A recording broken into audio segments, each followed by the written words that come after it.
and I want to welcome all of you to this second episode of my podcast. The topic for this podcast is the Robert Kilby effect. Before I go into any description of anything about the show, I would like to introduce Mr. Kilby and say a few words about his character. Then Mr. Kilby is going to take over and lead us through the Robert Kilby effect. Let me run through his resume for you briefly, and then I'm going to say a few words and turn it over to Robert. Robert is a certified public accounting. He also a certified information technology professional. Uh, Over the years, he has written few books. He has written the CPA exams for the United States government. Robert has worked in many technology areas. And as a writer, a scholar, and an entrepreneur, he has made many contributions to Liberia and also to the community in which he is a professional. Like I said, I'm not going to read his whole bio or resume to you, but I will emphasize a little bit on his educational achievements. Robert has a BSc and also a graduate degree from the Maryland University College Park. He also have a master's in management information systems, my correction, from the University of Maryland at College Park. He is a graduate of Booker Washington Institute, BWI, and a gentleman that I have known over, I say, 50 years. We are family. I know he's a family man. And his family, we all come from Lower Buchanan, Grand Bassa County. The purpose of this podcast, you may see Robert Kilby name associated with the effect. I just want to emphasize a little bit on that name.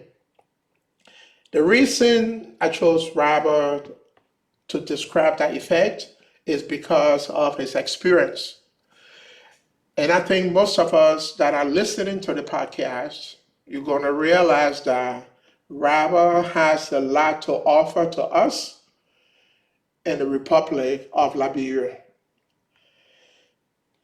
I'm not going to say much. Mr. Kilby is our guest speaker. So at this time, ladies and gentlemen, please put your hands together and let's welcome Mr. Robert Kilby to our very first episode of the Robert Kilby Effect. Mr. Kilby, it's all yours. Thank you, Dr. Tutterman.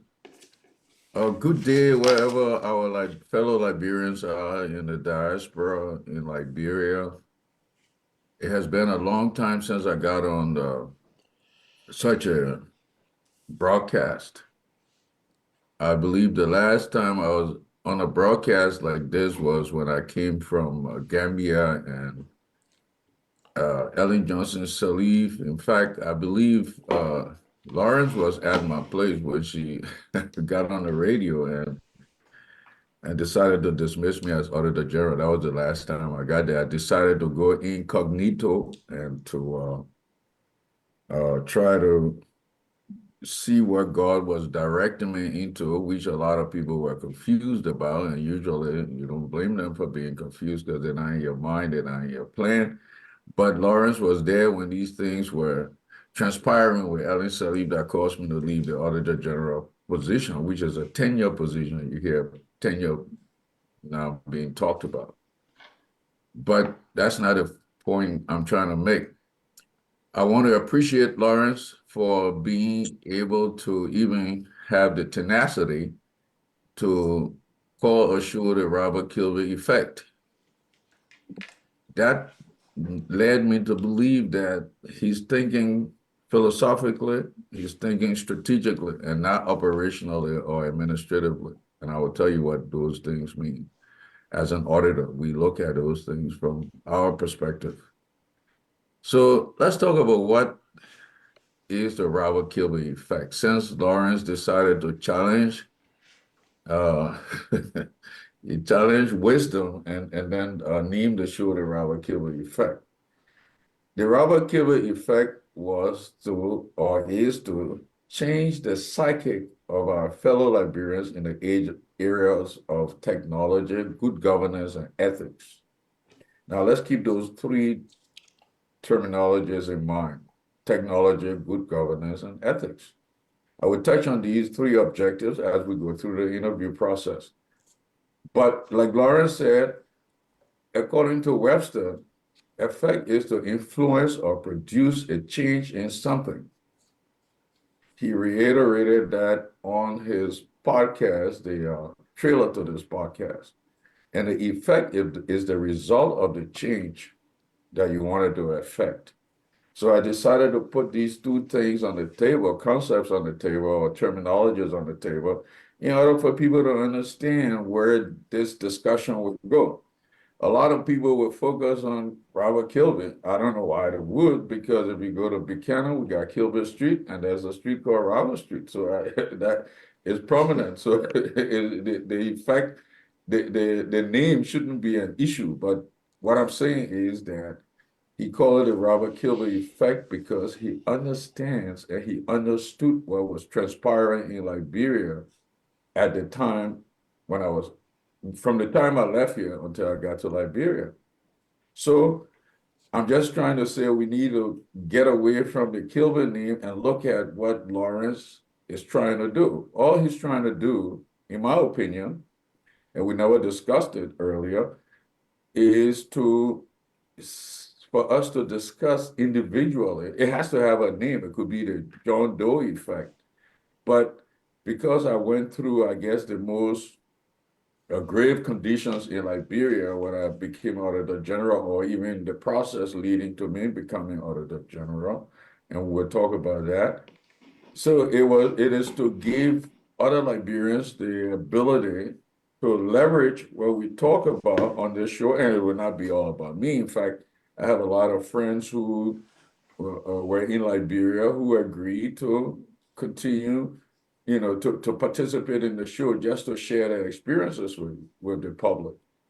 Most Liberians don't know, like, for example, one of the areas we'll have to talk about, I ship a container with goods worth less than $5,000 and I ended up paying $7,000. Those are some of the issues we want to bring to the table so that when we talk about our experiences, individual experiences on this show, we'll be talking about what did you experience and what are the pitfalls and some of the benefits you will get by listening. Because when you go to Liberia now, you will be able to understand, unlike me, who went to Liberia blindly, and I got to understanding that when you grow up in Buchanan and you don't know Maria, that's a different ballgame. And all of them were asking me to, for example, people would say, you know what they call SD Cooper? I had no clue.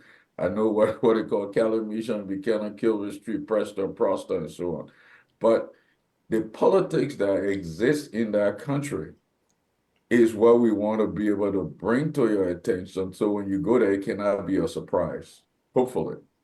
Because if you digest what is discussed on this show and you leverage what we have experienced on through our time in Liberia, then you will get to understand the gravity of what goes on in Liberia. So what I'm saying is, let's begin by talking about the Robert Kilby effect and why Lawrence named the show the Robert Kilby effect. So Dr. Tutterman, can you just address that? I named it the Robert Kilby effect because, like I mentioned earlier, I witnessed Robert transition from the United States into Liberia to occupy the position of the GSA. And I observed every steps of his transition and also serving the Liberian government. And for anyone, not just Robert, although we call it a Robert Cable effect, but the effect could apply to many other people. Most of us have left the United States and gone into Liberia and say we're going there to help. And we pack our bags, family, our finances, and move to Liberia. And we tend to realize later on that we don't fit well into the society. And after a few years, we tend to pack our bags, leave Liberia, and come back in the West. And regret for some of the things we have done, taking our 401k, other finances, and just trying to help the Liberian community in Liberia. So like Robert mentioned earlier about the war affect and effect, it is something that all of us Liberians have to start looking at. That you're going to want to help, but you need to understand that there are pitfalls, there are challenges you're going to face. So what we're trying to do for you upfront is to bring you awareness. Hey, if you go into Liberia and you want to do A, B, C, D, these are things you have to take into consideration. Robert has gone through all of that. He knows the in and out of doing business in Liberia and working for the government in Liberia. So that's why I decided to say we're going to call this the Robert Kilby effect. But it applies across the spectrum. There are many of you that have not had an opportunity to go to Liberia. You've been contemplating, do I go or I don't go?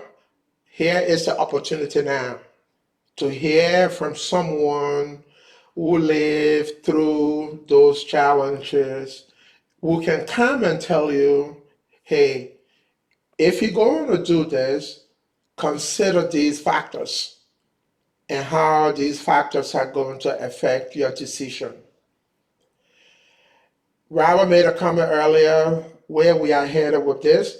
It is not a one episode and we're done and I claim victory. No. I'm working towards preparing us, the adults in my age group, our children, other foreigners, to say, we can move Liberia in a better direction if we put this approach on the table. Robert mentioned earlier, we got to be strategic. We have to look at operation. We have to look at cause and effects. So this is not a one-day show and we leave here. We're going to run many episodes to help you to understand, to digest the reasons why I'm doing this. At the end, whether it's 4 or 5 episodes, we're going to learn something from Mr. Kilby that all of us will appreciate what he has done. So again, if you didn't watch my first episode where I tried to discern affect and effect, you may want to go back to look at that. but I think Robert did give it a brief definition or definitions of those two terms. And that is going to be the backdraft of where we are heading about this plan. If we are successful to bring more people on, we will start looking at arranging meetings where we can start looking at how we can help to improve the situation in Liberia. So, Mr. Kilby, I'm going to turn it back over to you so you can continue your dialogue with us. All right. Thank you, Dr. Sutherland. Basically, I had tried to give myself a little script to go through just to kind of set the stage for what we decide to discuss in the future. For example, I would talk about how we got to Liberia.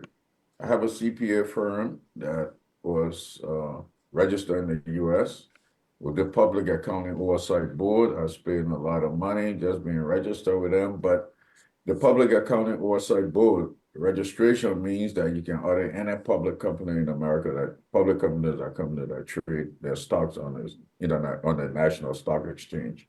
So my company was registered with them prior to this show. And the reason why I'm giving you that background is because one of the points I said we're going to discuss when we talk about technology, we talk about good governance, and I also told you we're going to talk about ethics.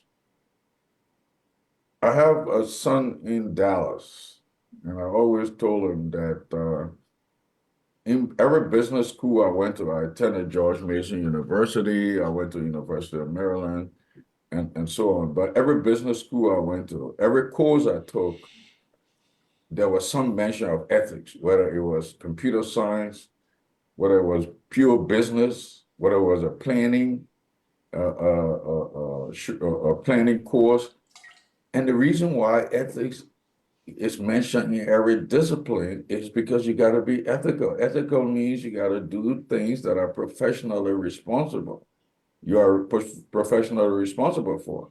If you are not ethical, which most of my experiences I would discuss in Liberia, including the latest NPA, National Port Authority deal I talked to you about, and I spent twice the amount of money of the container. It was just a test, quite frankly, because I have recordings that show that the corruption has existed at the NPA. But anyway, so you got to be able to understand that what we are talking about is something that has to do, everything we talk about is ethical. For example, if you go to business school, they'll tell you, hey, look, business cannot thrive in America without ethics. People don't understand that. You can't be crooking the night business guy.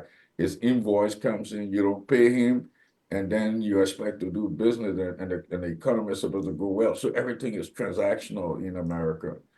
And when I went back to Liberia recently, I was trying to tell folks that I look at things transactionally because I'm a business guy. So what does it mean? Because I have heard people in Liberia say from time to time, I don't trust anybody in Liberia, and they make that global statement. But if you did that, then you are excluded the entire population, because from the president down to the least guy in the street is corrupt. I will prove to you how they are corrupt because I got physical and tangible evidence. So the reason why ethics underlines or underpins this entire process of what you want to affect in the country or the effect you have on the system is that everybody got to be assumed to be ethical. And ethics means you write a contract. I know I own the land. You don't own the land. And you come in there and go to court and you bribe a judge, which is normal. And I can give you documentation, proof of all of these because I've been through the process. So we'll talk about all of these things to give you an insight. And what is being underestimated here is our Auditor General of Liberia. Being the Auditor General of Liberia, your role and responsibility as prescribed by the Constitution is to audit the three branches of government, the executive, the legislative, and the judicial. But guess what? You cannot, the collusion between the executive and the rest of the branches is so ridiculous that we have to be able to structurally redefine those places and put people in power or in place that will do those things. Absent that, you can't do anything in Liberia. So we'll talk about that. We'll talk about so one time we multiple times we went to Liberia. When we were in Liberia, we did the first engagement we had was with a Lone Star, a telecommunication company, and they were being bought by MTM, so they had to have a CPA firm that would do an audit and give them their opinion as to certain the specific audit we were doing, which was the asset register, which means we were attesting to MTM that all of the assets that Lone Star said they have were Lone Star assets, or they were worth the amount Lone Star said. So we had a engagement with Lone Star. That's how we got to Liberia in an asset management deal.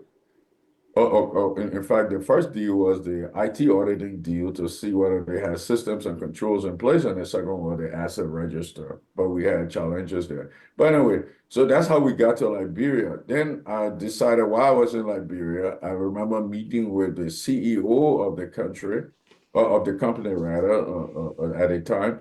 And after 30 years in America, I'm sitting before a guy, I think he was from the Middle East or something, and he telling me, your people don't know what and your people don't know and they don't know what they don't know. And that's what he had to offer me. And I sat there and I would never forget that phrase.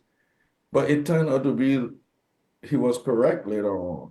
Your people don't know and they don't know that they don't know. So we are at Lone Star doing IT audit work, and we had interactions with several people, Liberians from all over the place. And they claim to be, it's a technical company, it's a communication company, so it's all technology, no paper business. Every scratch card you buy, we can discuss that, how the whole process works. But because it's a generic process that every cell phone company does use. So but as we went down the road and we dealt with our own people, I got to understanding that I was being too harsh on this man describing who my people were, when in fact they were. Because we had people who say, oh, we give you our laptop, we want you to configure it, and when your IP address come back, the laptop can't function, the whole thing gone. So the reason why I'm saying that is because we have to talk about the nuances that I experience in terms of the day-to-day activities in the country. I dealt with kids who used to go to the dry rice market. We learned to buy food from the dry rice market. I didn't even understand what the dry rice market meant, but there are those little markets that put around and sell pot of pepper. So, I always didn't believe when they said that a Liberian family can live on $2.50 a day. Until I got to the dry rice market. I told the kids, take me to the dry rice market where you go. And then you find out they take everything, even the oil, and they put it in a bag that can just fry your fish and so on. So these are, rudimentary experiences I had besides being in the position of the GAC that was responsible for auditing the Liberian government in general. So the reason why I broke those things down into three areas was because when we're talking strategically, which is the purpose of this show, is to start to think strategically about your move to Liberia in terms of the business you want to do. But then when you get into the business decision level, then you got to know how to manage the business. And then you get to the administrative level. Now it's another set of challenges you have to face. Then you get to the operational level, because the management level is where you got these guys, Liberians who you trust, that came from LU and all these places, and they are there, and the business is depending on them for planning and success. But then you come to find out, yeah, they can do all the planning, but at the operational level, you got people who are just frauding the company because of their own unethical behavior. So when we talk on this show, we'll be talking at three different levels.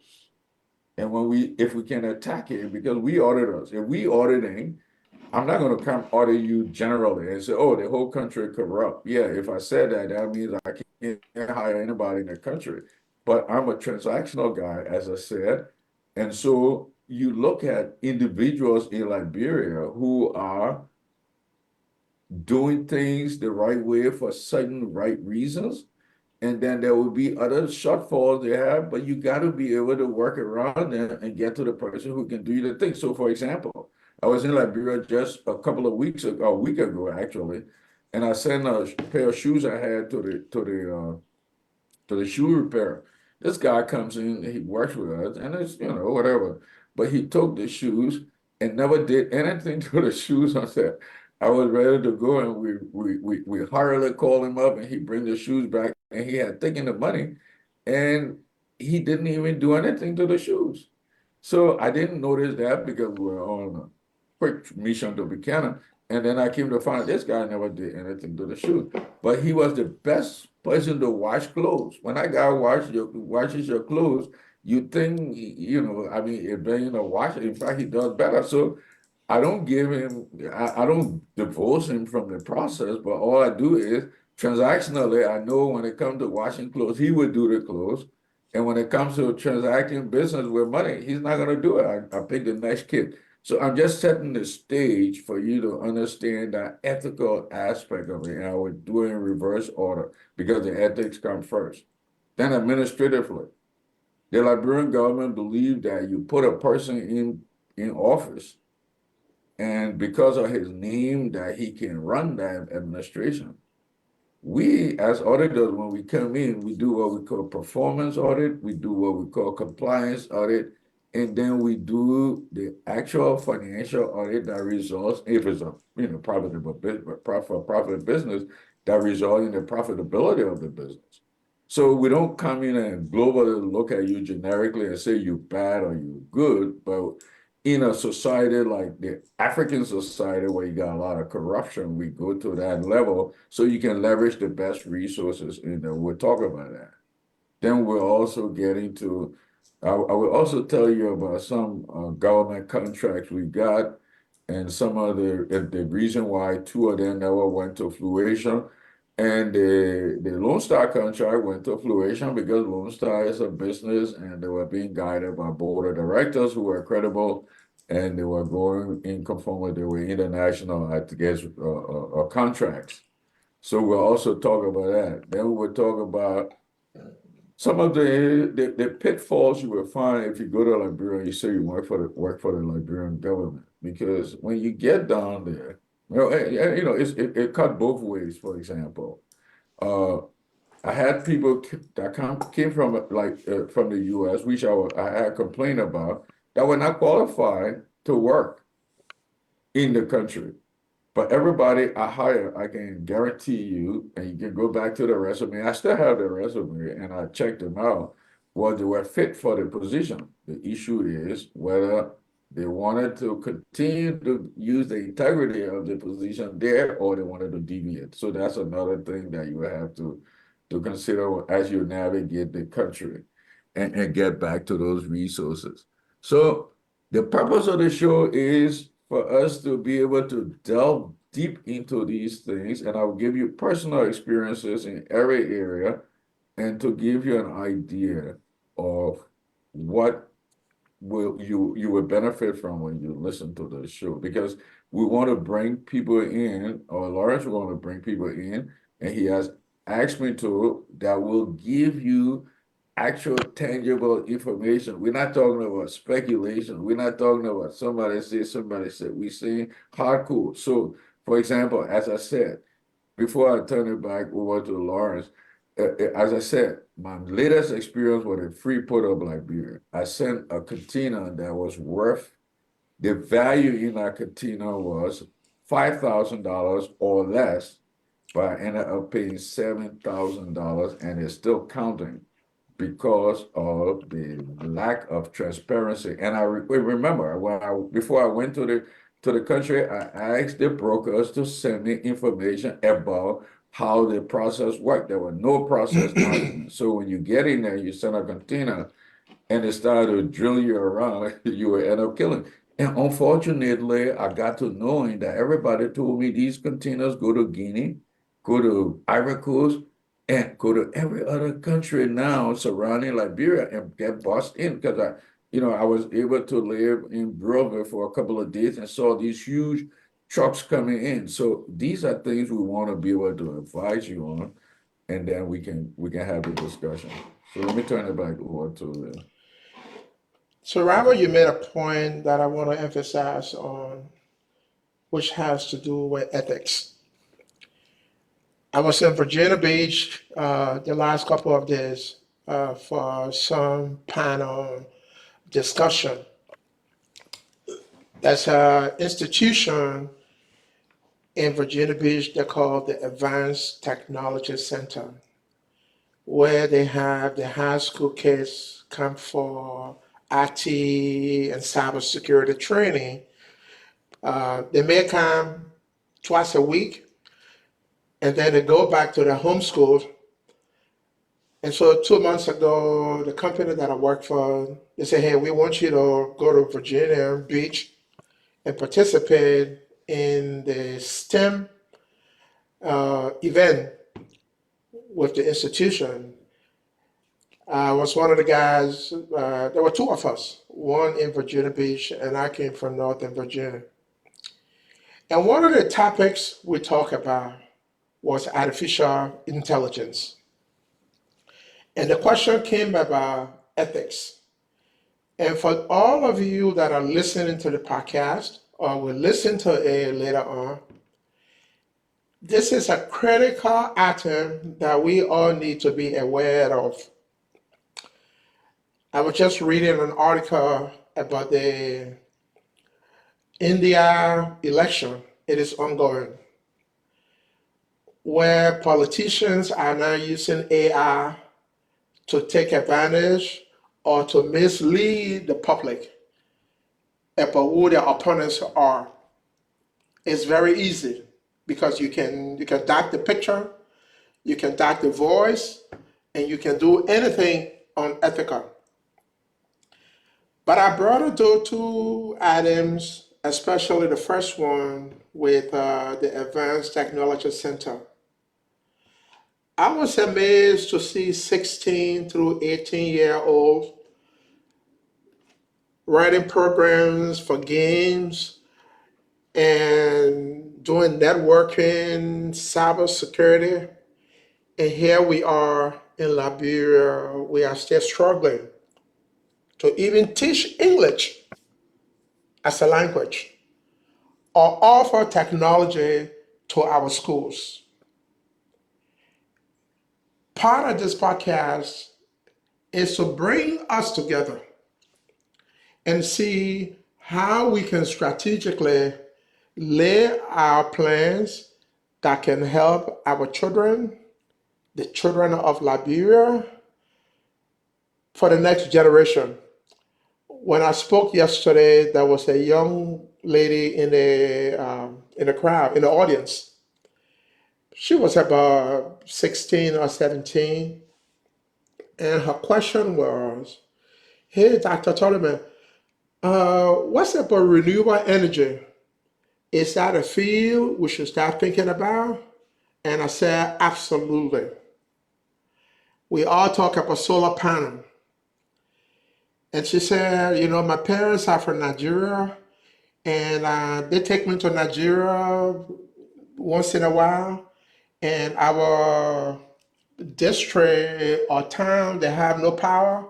And I want to help them with solar power and all those other issues. So my intent for this podcast is to bring about awareness and how can we unite as Liberians to bring up a change. I know I said before we're not going to talk politics and so forth, It's a little bit hard to avoid. We're going to limit it, but my folks, we need to come together and see how we can help the country to move forward. We are talking about transition from the diaspora to Liberia and from Liberia back to the diaspora, which is the West, the United States, England, Australia, and so forth. How can we reach out, get the right folks, bring them to the table, and start having a conversation how to bring up a change? One of the things from my academic background we always talk about is that it will cost you $1 million to change a person, but it will only cost you $200 to change the environment.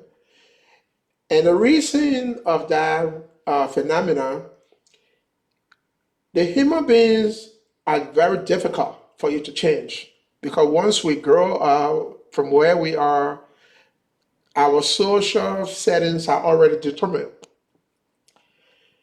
But if you prepare the environment, good schools, good governance, good medical, good business ethics, like Robert mentioned, the human beings is going to adapt. So this is where we're going. How can we make the change without breaking the bank? Again, the Robert Kilby effect, I want you to think about it. If you want to remove Robert's name from it, you can do that. You want to put Jane Doe name to it, you can do that. But it is the same application. And that's why we want you to realize Robert name is associated with it because he has gone through the experience. I want us to be open-minded for those of us that have had the opportunity to gain higher education. Open your minds. Let's think about it. Challenge me. Bring questions and say, hey, Lawrence, let's have the conversation. How can we bring up a change? If we start charging everyone up a corruption, we're wasting our energy. Let's be strategic. What can we institute to bring up a change without being violent? That's where I'm headed.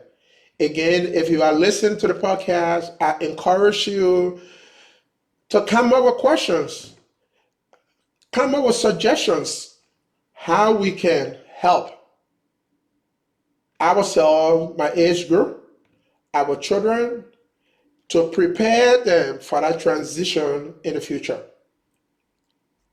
Mr. Kilby, I'm going to come back to you. I think we are only three that are in this forum, although I believe others are listening. But I would like for you to elaborate more about the change when you left Liberia and you came back to the States, some of the difficulties you had to go through to readjust, to go back, to find work to do, to bring the family back together. We would like to hear some of those challenges, the effect of your contribution to Liberia. Over. Thank you. Well, actually, before I delve into that, I want to be able to discuss some of the impediments, in fact, the major impediments in Liberia, because in Liberia, as I said, let's keep focusing on this. We can look at Liberia at an operational level, which is the day-to-day operation. We look at it at an administrative level, whether it's government or business, and strategically. So let's look at it strategically. One of the issues that the prevailing issue in Liberia is the lack of financing for business people in Liberia. Now, If you went to Liberia now, the prevailing interest rate is 18% on the loan that they give you for 2 years, I believe. I haven't tested that, but I've been told by a couple of confidants that is about 18% loan on 18% interest rate on a loan. What that reverts to is if I got $100,000, I'm paying this guy, the bank, $18,000 every year. That's what 18% means. Most people don't understand that interest rate is an annual rate.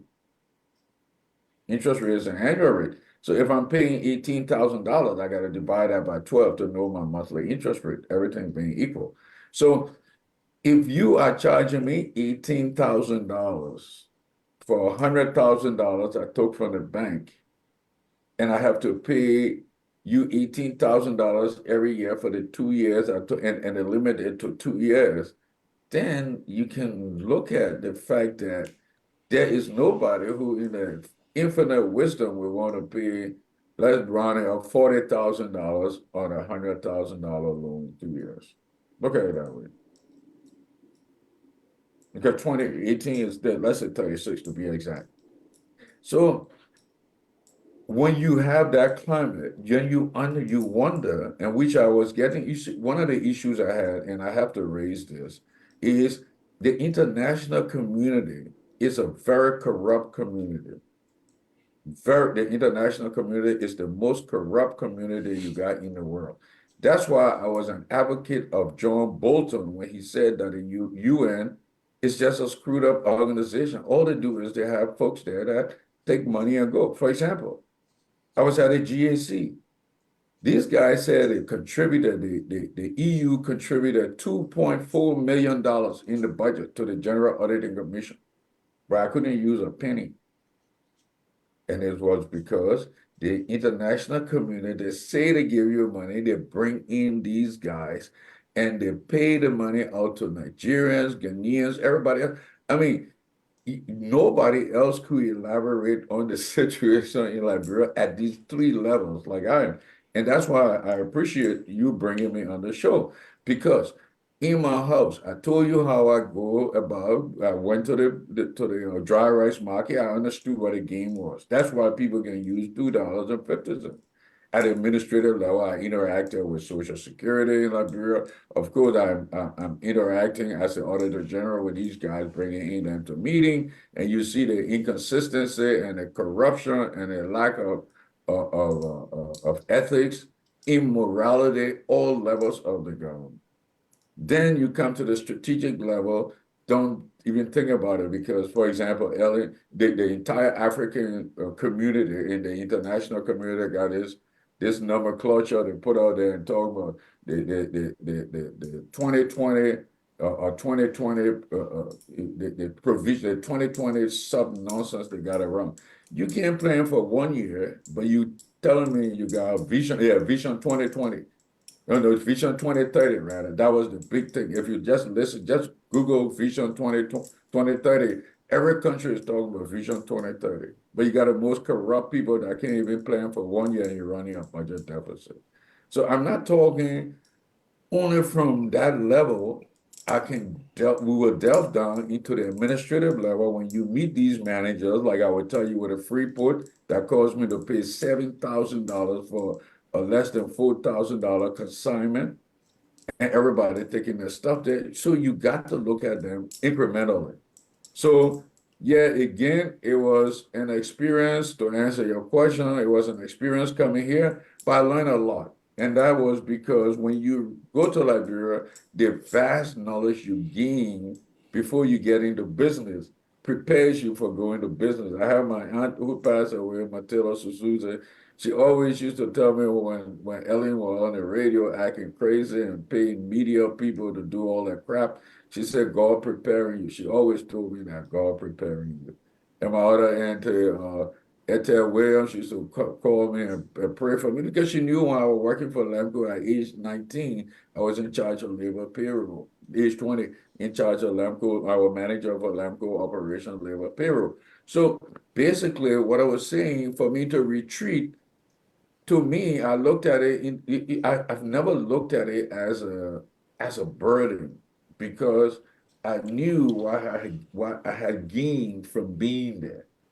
You know, you'd be surprised that you can leave from here now and go do business in Liberia, and I would just look at you and laugh because you don't understand the landscape. But I have paid my price for that, and that's why I'm able to go back and do that. If that answers your question. Yes, it does answer my question, Robert. And I know you still haven't given up. You just mentioned that you sent a container, and I know you are about to run a new business in the country.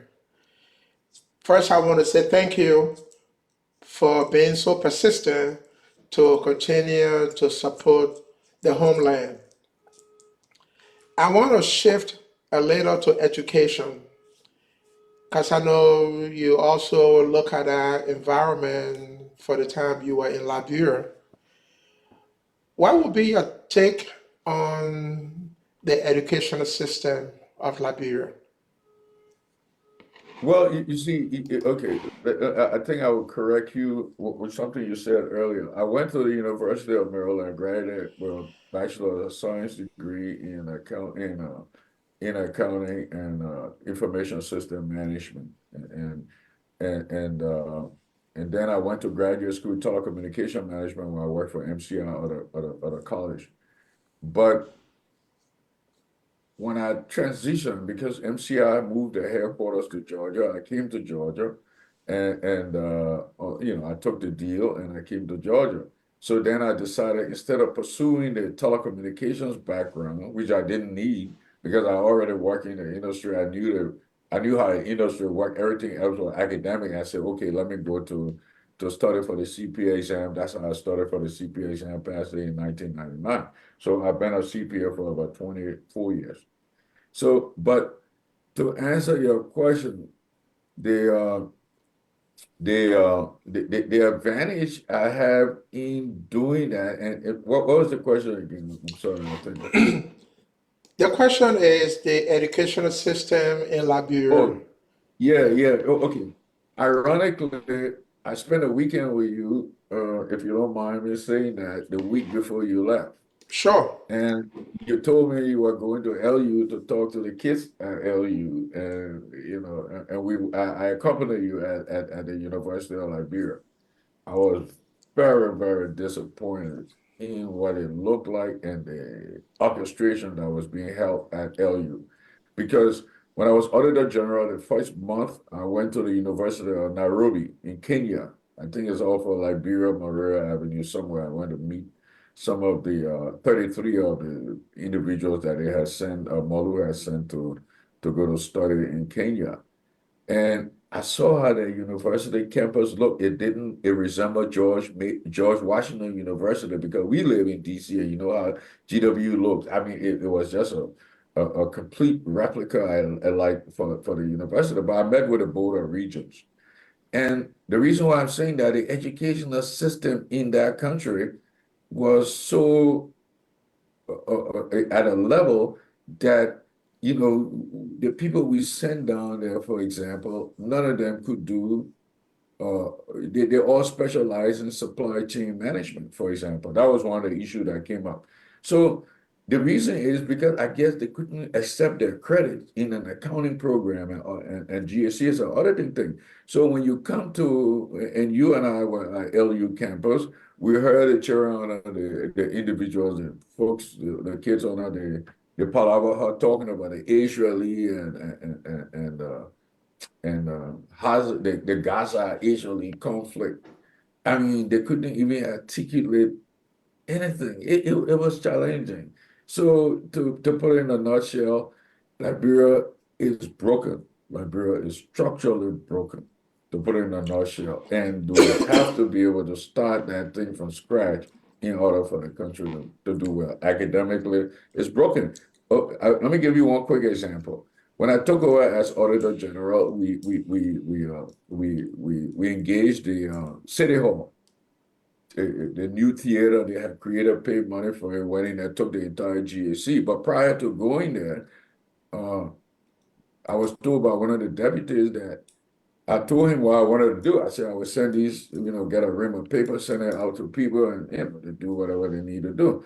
I don't want to be specific to even, condemn my staff, but the result was that nobody wanted to respond to my inquiries because they were afraid that they were not qualified to do it. And it's not their fault. It's just the fact that the institutions in Liberia are just deplorable. Yeah. So Robert and I, like he mentioned about the University of Liberia, prior to going to Liberia, I think in March, I volunteered to visit a university and speak on the topic of strategic thinking. And the first day I was supposed to give that lecture, I got on the campus. The lecture was scheduled for 1 o'clock in the afternoon, and I got there about 12:30 to make sure everything was ready before I conduct the lecture. And about 10 minutes to 12, we lost power. So everything went dark, and I was told, Lawrence, we're not able to do it today. We have to do it next week because we don't have electricity. And I said to myself, wow, this is the University of Liberia. The University of Liberia. And we don't have electricity. And kids are sitting in classrooms, maybe 20 or 30 in the heat and trying to achieve education. I accepted the offer and said, okay, I'm going to go home and come back the following week, which are 2 days before I left Liberia. So Robert was with me that weekend, and both of us went on campus for that event. And I spoke on the topic of strategic thinking and strategic planning.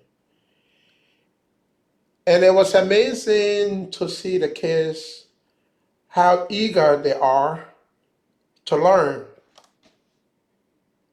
And most of them were, I would say they were excited in some sense, but they were also disappointed that they don't get to hear about such topics.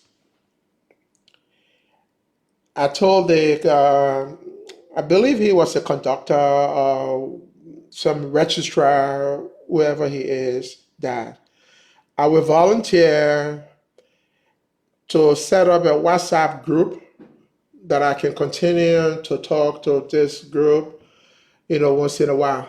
I have not received any feedback from them.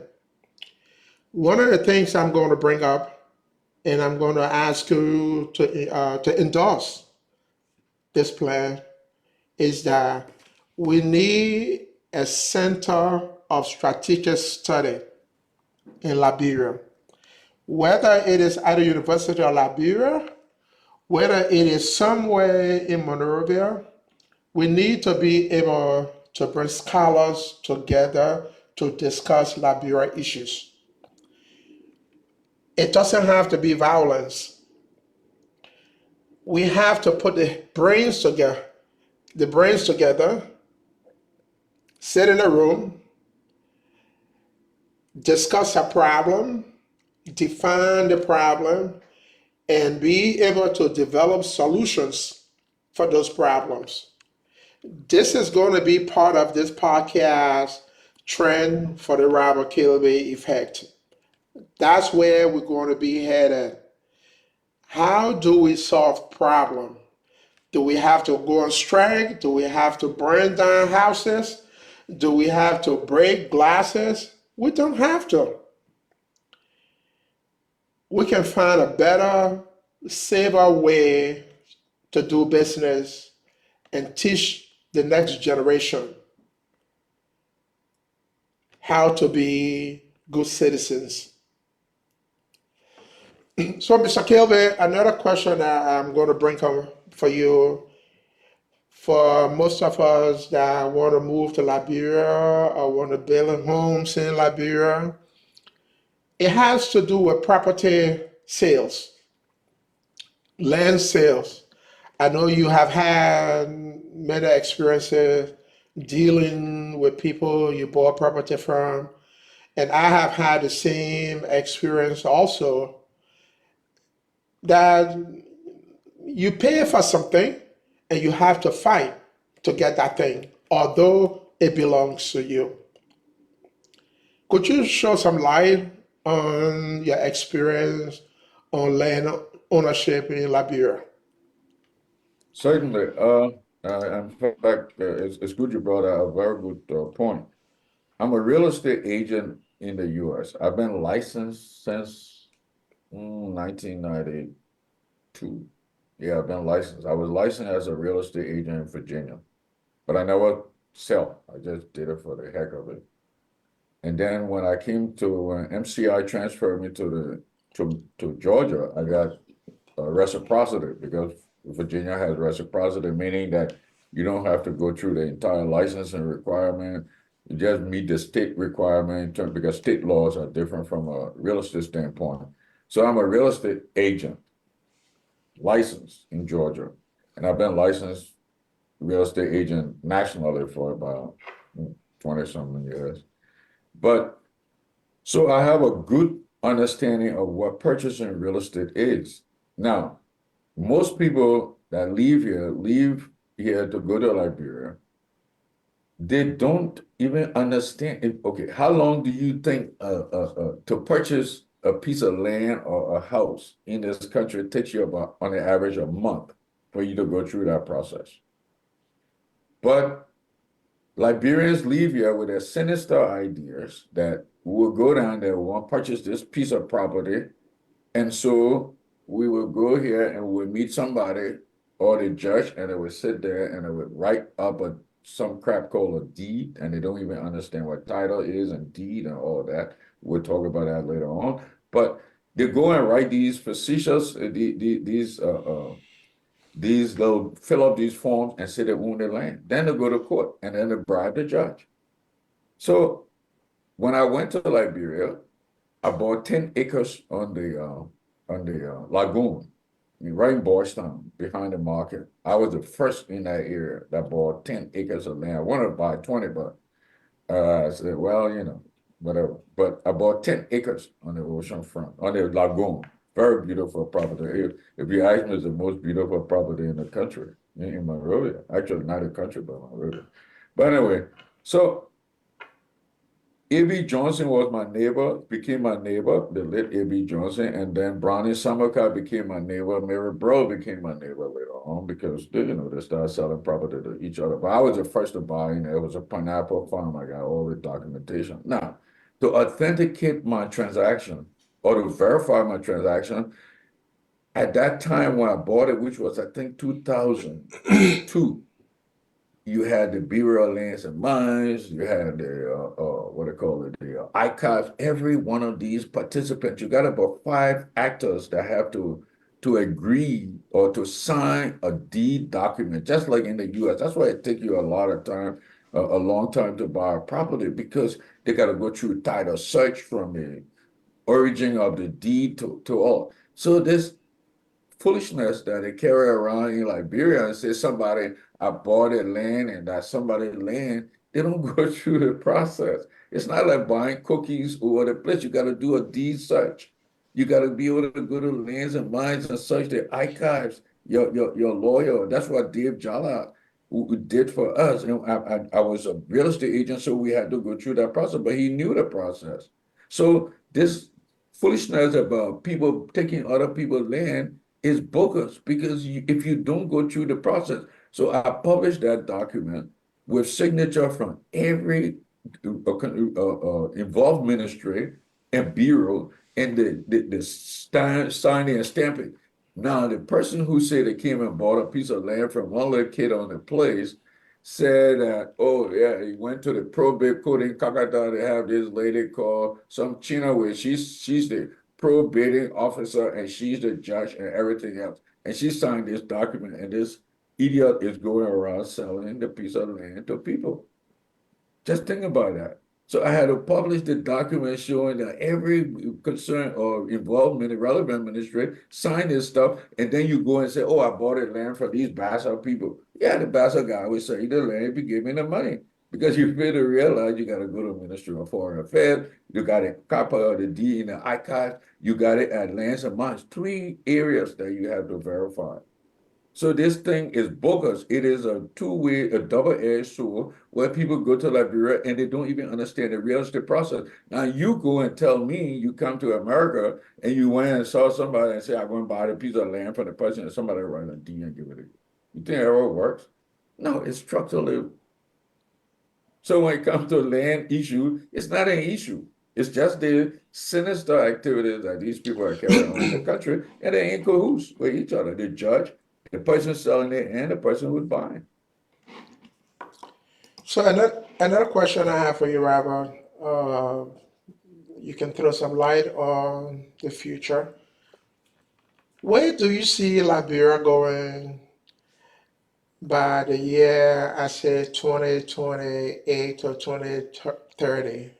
If you were to project and look at the future, what would you say? Well, not from a not from an auditor standpoint because I must have evidence, but from a consultancy standpoint as a CPA, I would say that I said it earlier, I guess. You do not fix things operationally without fixing the administrative and the strategic part of it. What they do is they look at the operational level and say, "Oh, the people stealing out of Freeport. Oh, you're stealing out of Freeport, so you can do all you want. It was still steal out of Freeport. Strategically, you got to understand the Freeport doesn't have to have any access to cash. It has to go to a certain place. Take, for example, they charged me $150 a day on the container I sent, and I sent the container. I was there a week before the container arrived. So the whole thing was to preempt all of this storage thing. I went in there on that time, before, a week before the 26th, which was the day the container arrived. And I was there and going to LRA and saying, "What are the fees I have to pay?" Nobody could give me a fee structure.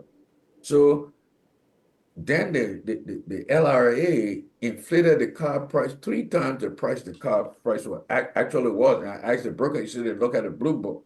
So I told him, "Okay, if you're going at a blue book, I know Keller Blue Book, I give it to them." We went in there and they decided, "Okay, write a letter and contest." I wrote a letter and contested. Then they said, "Oh yeah, you're right. It's not a right value, you're the right value." And they pulled the value of a similar car and give it to me. But for them to update the system took them 2 weeks, and it was $150 a day for the 2 weeks. Imagine that. So I ended up paying 7,000 something dollars to clear a container with something in there worth 5,000 because I was just interested in shipping the car. So basically, what I'm saying is Joseph Waka is not Liberia. Or Jeremiah Cooley is not Liberia. If I went to other organization, the only thing I want to know if they had a credential to manage that type of business. If you brought a CEO from Marx, and you brought a CEO from IBM, and you brought another CEO, and they're contesting for a technology job, I would give it to the guy from IBM. Joseph Boyka, the same thing with Ellen Salif. She was not astute when it came to understand strategically how to run the country because she was focused at the Ministry of Finance. That was her whole career. And so I know on several occasions she met, "Oh, Mr. Auditor General, we didn't know what, this thing's supposed to be. I didn't know that how auditing works." Ellen Salif, you're supposed to know how auditing works, but that's not the issue. I'm saying it is structurally messed up. So until you can look at a strategic plan, and what makes it even challenging is we're in the cyber age, the new age. We're in the new age of technology. So do you think Liberia laws on the book have ever changed to incorporate technology? Do you know e-commerce? I can do all the business I want in Liberia. You would never know what I get in money in the US. I have the new platform. We will be rolling out farm to market. We'll buy everything from the farmers and stuff like that. We got a platform built. But I'm going to register the business in the US and then I will have an office in Liberia. Now I want to know what are they, and I hope they know how to siphon all the revenues to charge me for tax purposes. So I would do those kind of things to challenge the system because at the end of the day, my goal, the Robert Kilby effect, is to be able to transfer, to channel every issue that will affect government through the judicial system. That's when we get visibility from the judicial standpoint and from the administrative standpoint. Because right now, as it is, guess what?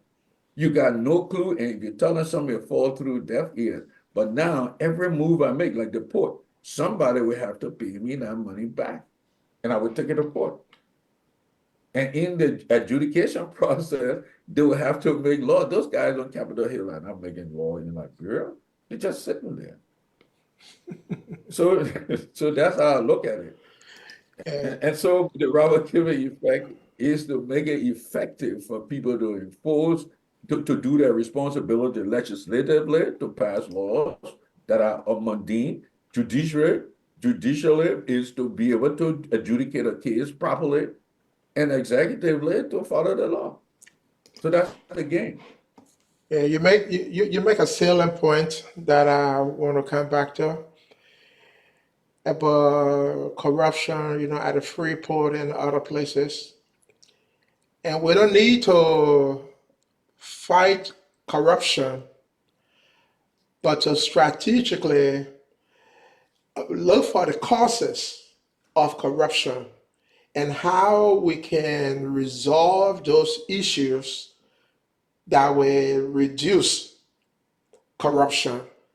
And that is part of this whole show about strategic thinking. Okay, but that, and I'll cut you off, but that's exactly where I was going to comment. I'm saying when you chose strategic thinking, you can't go in there and mechanically, which means administratively or operationally change something. You got to look at it from this standpoint that will take the system, look at it from a 50-foot perspective and put it in and put the mechanisms in place. Because if you think that you put this point, oh, you hear the guy, oh, the guy used to be in charge of the Freeport a long time, they put him there. So everybody in the Freeport stay doing what they used to do. The person at telecom doesn't understand what telecommunication laws mean. They don't understand e-commerce. They don't understand social media. If you go to every other country, they're charging these countries. Okay, I'll give you a typical example from a technology standpoint. Remember, my goal or the effect I wanted to have was on technology, right? Administration and operational planning. So we were at a GSC. When we were at a GSC, I brought a team of very top-notch, IT guys who I knew. And I said, "Oh, your boys came from Atlanta." No, I brought two guys from Atlanta that worked with me in the IT sector because I had tested them. But anyway, the transatlantic cable, that fiber cable that came in to the country that they paid so many millions of dollars for, were running under the GSC. And these two guys I carrying came to me one day and said, "Oh, AG, you know what? I didn't know. We said we got a fiber cable under the place, and we will tap into it. We can tap into it and get high speed all the way out." So the GSC having a population of less than 400 people, those guys went and did the work, they set up the server, they tap into it. Everybody at the GSC had the highest speed of internet in the world. You know why? Because we were just 400 people and everybody were not there on there simultaneously with no telecommunication. So then one day I see this group come from the telco, which is the telephone company, coming to me and say, "AG, we heard you're on the internet and you're using our fiber cable. And so you got to give us some." I said, "Okay, I don't mind giving you something, but tell me, go put a metering system on it so I can know how much I'm paying you and the reason why I'm paying you, because it's about throughput, it's about." So they couldn't, "Oh man, AG man, we can't do that." So it means it means that you don't understand even the technology that exists today and how you will make money. So look at the revenue stream that we're missing. Everybody is taking from things to Nigeria, to Guinea, and to the rest of these countries.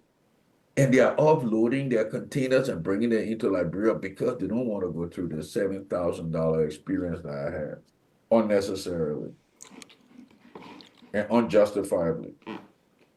Thank you, Mr. Kilby, for those few words on our topic.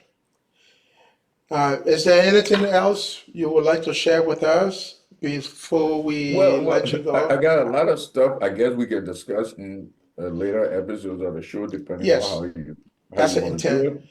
Yeah, but I mean, I would bring on some folks that work with me at the GAC who I believe can provide credible information. I will also bring in people who have visited, as guests on the show to discuss these things. But the process is so, the country is in a state of flux, in the state of flux. Because if you don't change these things strategically, to use your nomenclature again, then you are fighting, you can't change the country. It's structurally defunct. So there has to be somebody who's thinking strategically. Well, it has to be the president. It has to be his team, and it has to be people who are even looking at it, put and saying, just look at the financials of the government. If they do have financial, I don't think they do, but just a consolidated financial statement that shows you how much revenue you're generating from the free port. For example, do you know Liberia made more money when it was a free port format? And I didn't understand until I started to investigate. The free port of Liberia, as the name, dictates, is a place where they wanted to, it's a transient port. People bringing things in to go to Ghana, Sierra Leone came through that port. But the population of things, or the quantity of things that came in, were making a lot more money from it than people going to Guinea now, because you're charging them an exorbitant amount of money. For example, just before I end, uh, they have something they call the ECTN, okay? Electronic Tracking, ECT, and electronic control tracking number, something.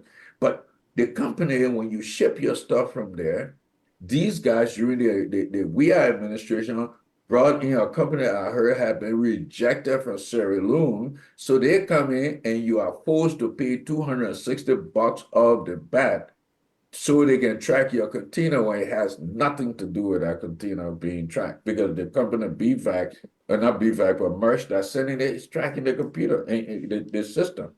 And they're using the same Merch number to track it.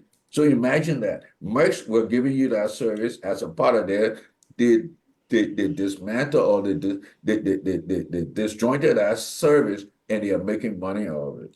So those are some detailed things we would give you so it can give you heads up when you decide to go do business in Liberia or transfer it, because I got hit by $7,000 unnecessarily. I had no clue for a $5,000 container value. Mr. Kilby, I want to say thank you for making the time to join us this morning to just share with us what you've learned and experienced in Liberia and also your career. You're you are a professional person, and like I stated in my first episode, this is going to run maybe 4 or 5 episodes on the Robert Kilby effect to help again to bring about awareness about how we can come together as Liberians in the diaspora to help the country move forward. You mentioned technology. It is one area that we are lacking. There's no if and about it. We have a problem. And how are we going to, I'm going to loosely use the word compete, but how are we going to move forward? You talk about revenue. How are we going to generate revenue in a country when we don't have systems in place to track those? There was, I do a lot of reading in my field, and one of the subjects I've been focusing on for the last, I said almost 20 years, is system thinking. A system has three main parts: the input, the process, and the output. If you input junk, you're going to process junk. And you're going to go junk, you're going to get junk output. So part of our ongoing conversation, we're going to look at those three entities and see where do we have more risks that we can focus on, make a change, and gradually improve the process to get a better output. That's what we're going to do. So, ladies and gentlemen, this show is not about me to gossip about somebody or degrade somebody's character. It is all about coming together, sharing knowledge, and helping Liberia to move forward. I want to say thank you for those that had the time to listen this morning. I want to say a special thanks again to Mr. Robert Kilby, and we look forward to the next episode a couple of weeks from today. It depends on the demand. For now, we want to do it every other Saturday. So just make sure we have the time to generate more contents and give people the time to plan to participate. If you want to be live with me, please let us know. We can break it on. You can join the conversation with Robert, and we can make a difference. Again, Mr. Kilby, thank you very much, and wish you a great weekend. Thank you. Appreciate it. All right. Good day, everyone.